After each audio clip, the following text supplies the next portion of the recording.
Okay, welcome to part 2 of how to draw a face, a beginner's guide. Now, I'm making these videos because sometimes there are ways where you try to draw a face and it just goes wrong. You have this egg shape and the eyes are too high up. You don't really know how to shade it. You've got kind of weird cartoony arms. I see a lot of stuff on Instagram, and as much as all drawings have a certain amount of charm to them, and I really enjoy how people interpret faces, sometimes that's not the type of finish that you're looking for.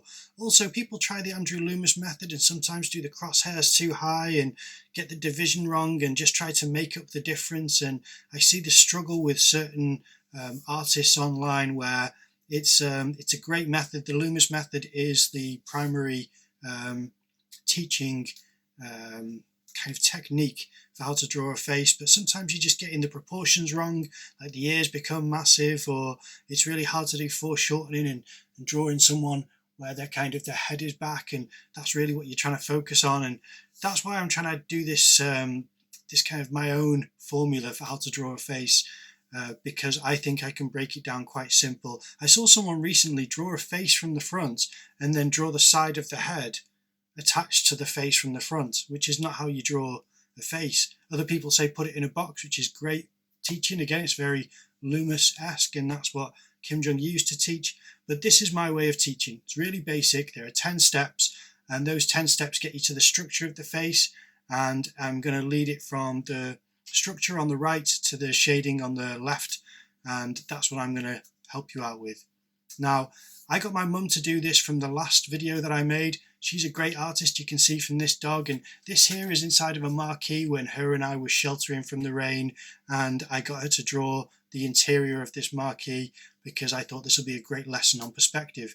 Now, she didn't get a perspective at the time, so I helped her with the ceiling, which is why you can see the top corners have those lines going down towards the center, which she did a great job of. But then you can see the chairs and tables in the foreground are very flat and pushed up to the front because she didn't really understand how to do the angles and how to do foreshortening on the tables and chairs. This is something which I'm going to cover after I do the drawing a face, the beginner's guide, which I'm doing now, because I do think that it's really important. Now, I drew this with her, so this was her drawing, and she just had a set of fine liners, so in her defense, she was drawing ink first, which is a great way to draw, but it's quite tricky. You do have to be fairly confident and just go for it. I did the same thing. We both had a set of fine liners. We both drew it, and this is my drawing here, which is not amazing either. I was just sat there with her, just talking to her once in a while, but you can see the tables and chairs, how I've got a little bit more of a grasp on the foreshortening, as much as it's not anything which is fantastic. But now, this is what she did from the first lesson that I did. Now, the first lesson is linked here. Wait a minute. No, it's linked here. Now, this is what she did. Now, she did the diamonds, or what I call the 45-degree tilt on squares, the diamonds as eyes, whereas in truth they are eye sockets. So that's why those are too small. And that was interesting. I hadn't foreseen that. She also made the top lip slightly too long, the nostrils a little bit too large. But these are all things that are fixable. I think all of the bottom of the face is a little bit too big. And you can see that some of her noses are too short, and then she elongates the jaw and the mouth area, which is really interesting for me to see. Now, I'm going to put up my email address here. If you want to contact me with your drawings so that I can speak about those and help you with those, then please feel free to send them to this email address, because I am interested in seeing how you got on with the lesson that I presented. Now, these are the steps, and you can see that on step 3, instead of eye sockets, she's put eyes, and that was that miscommunication. That's my fault, that's not hers. I need to be clearer about what you're drawing. And it was forehead, which needs to be a certain size. I mean, I've got a especially large forehead, but I want the forehead to be a certain amount of size so that the rest of the features are fairly equal, so that you have this kind of 1, 2, 3. And that's what makes up the face, is that split into thirds. I'll cover that next time. This lesson is going to be on rendering, so I sharpen my pencil here with a Stanley knife. If you do yours with a pencil sharpener, that's just as good. I recommend using a 5B pencil, then we're both using the same tool for the same job. And this is what I'm going to be showing you.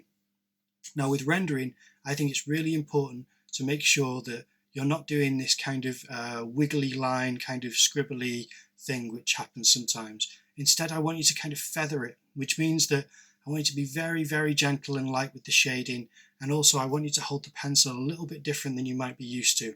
Now, this is how I hold the pencil. How I do the shading, is I do it with very light feathering. I hold the pencil sideways instead of holding it downwards, so I don't stab the page with shading. I'm trying to use the edge. Now, I'm not trying to use the full edge of the pencil, which some people say to do, where you're trying to use as much as possible. I'm not actually doing that, but I'm definitely trying to make sure that I'm not pointing the nib down at the page. Instead, I'm trying to get a slight flat area, which happens when I continuously shade, and it softens the nib and it wears it down into a flat spot. From that point, you can shade back over it several times to make darker areas. This is what I want you to practice. This is going to be the next step of how to make this face for beginner's guide. Is the first structure, you learn that, repeat it over and over again, try to get it as equal as possible. The second test is just on a blank piece of paper, just shade it as much as possible. Now you can see here how I'm holding it is I'm squeezing the pencil, not too hard, but I'm holding it between my thumb and my middle finger. My middle finger is down lower, and I use my index finger to press down on the pencil. So this is how I'm holding it.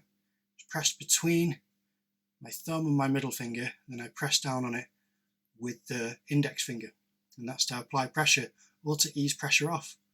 And the middle finger goes down on the paper first, and then I gently lower the nib until I have a really light touch on the paper, and then I can really get a very soft shading.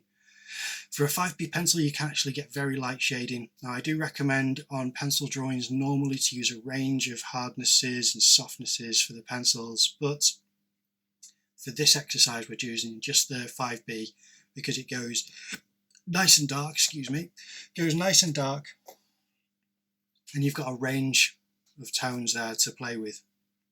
Now, what I'm showing you here is just this technique over and over again of just practicing shading very, very lightly and not doing a squiggly line, but instead to stay on the same spot on the pencil until you have a coverage which is solid and you can't see a line, you just see a patch that you've shaded. That's what I want you to practice, is either a strip or a bar or a rectangle or just a patch on the page, and to continuously try that. And then once you've done this patch of shading, to then go back over it and get a darker area and even do a shape within that patch. So you've got a patch of grey, and then I want you to do a darker grey going through it, and do kind of like a wiggly line or something where you can see movement or flow, or do a diagonal or something going through it so that you've got a certain area blocked off with shadow. And don't press too hard. Do it gently in layers. That way you can continuously apply more and more of the shading on top of it in order to create depth. If you go too hard, the pencil and the paper will go shiny. It's not very nice looking, and you really won't have that ability to add more depth and more layers to it. So next up, and it will be next time that we do this, what we're going to be doing is focusing on shading the eye. So if you practice shapes, feel free to try this if you like, but doing actual forms and parts of the face, like doing the eye, for example, I'm going to show you in several different steps how to do the eye and then how to shade it. And this is going to work for the whole face, and that's going to be the next lesson. For this one, it's practicing shading. So I'm just showing you what happens in the next lesson is going to be me showing you how I understand this part of the drawing. And it's basically understanding the form of the face, because as soon as you understand the form and how to render it, then you have several steps of how to actually create a bit of reality to the shading and the light that you're applying to this form.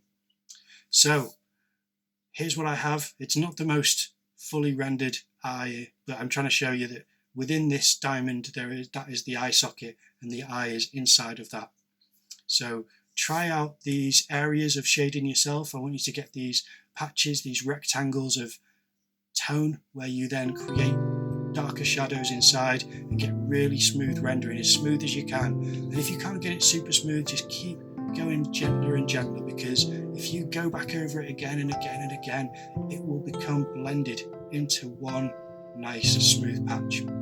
Sometimes it'll have speckles. Let that dictate where you start to add more shadow, but just try to avoid where the speckle is because it's already dark. That happens sometimes. You can find hard spots on pencils and there can be anomalies in the shading. Don't let that worry you. But yeah, have fun, show me your results, and I'll see you in the next video.